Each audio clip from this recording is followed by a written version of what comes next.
నా భార్య ఇప్పుడు మాట్లాడింది, ఆమె కూడా వికలాంగులేరన్నా. నేను ఎంతో కష్టపడి మిమ్మల్ని చూడాలా, మిమ్మల్ని అసలు ఒక్కసారి కలిసాలని, ఒక ఫోటో దిగాలని నేను ఎంతో తాపత్రంతో పడి వచ్చినానన్నా. నాది మిట్టపల్లి అన్నా. అన్నా మేమిద్దరం చదువుకున్నామన్నా. మొన్ననే మేము టెట్ కూడా క్వాలిఫై అయినాము. మాకు ఇద్దరం వికలాంగులమైనందుకు మాకు సరే 3,000, 6,000 రూపాయలు పింఛన్ ఇస్తున్నావన్నా నువ్వు. అంటే ఈ 5 సంవత్సరాలలో 3,50,000 రూపాయలు మాకు అందిందన్నా. చాలా సంతోషం అన్నా.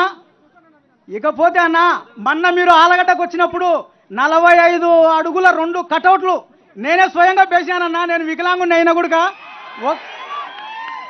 దాని దగ్గర నా దగ్గర ఫోటోలు కూడా ఉన్నాయన్నా. ఈ రాత్రి అంతా మేలుకొని మీకోసం నేను చిత్రాన్ని గీసుకొని స్వయంగా మీకు అందజేయాలని నేను వచ్చినానన్నా. నా అభిమానాన్ని కాదనకుండా ఒక్కసారి నా ఆవేదనను ఒక్కసారి ఆలోచన చేసి ఒక్క ఫోటో దిగితే చాలన్నా నాకు.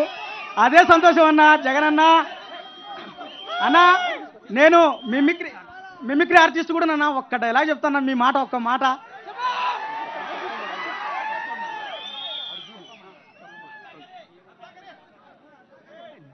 మన పాలనలో కులం చూడం, మతం చూడం, పార్టీ చూడం, రాజకీయాలు చేయం. ప్రతి ఒక్క పేద వంశకి మంచి జరిగే కార్యక్రమం చేస్తాము అని చెప్పి ప్రతి ఒక్కరికి చెప్పండి. అన్నొస్తున్నాడు, మంచి రోజులు వస్తున్నాయి అని చెప్పి ప్రతి అవ్వకు, ప్రతి తాతకు చెప్పండి. మేమంతా మిమ్మల్ని సీఎం చేసుకోవడానికి మేము సిద్ధం. మీరంతా సిద్ధమేనా అని అడుగుతున్నాం మిమ్మల్ని. సిద్ధం. జై జగనన్న. పేరేం పేరు?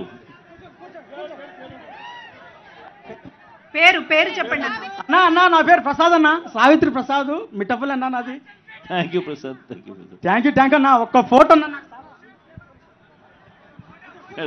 పెడతాం. హలో, కూర్చోండి అంతా.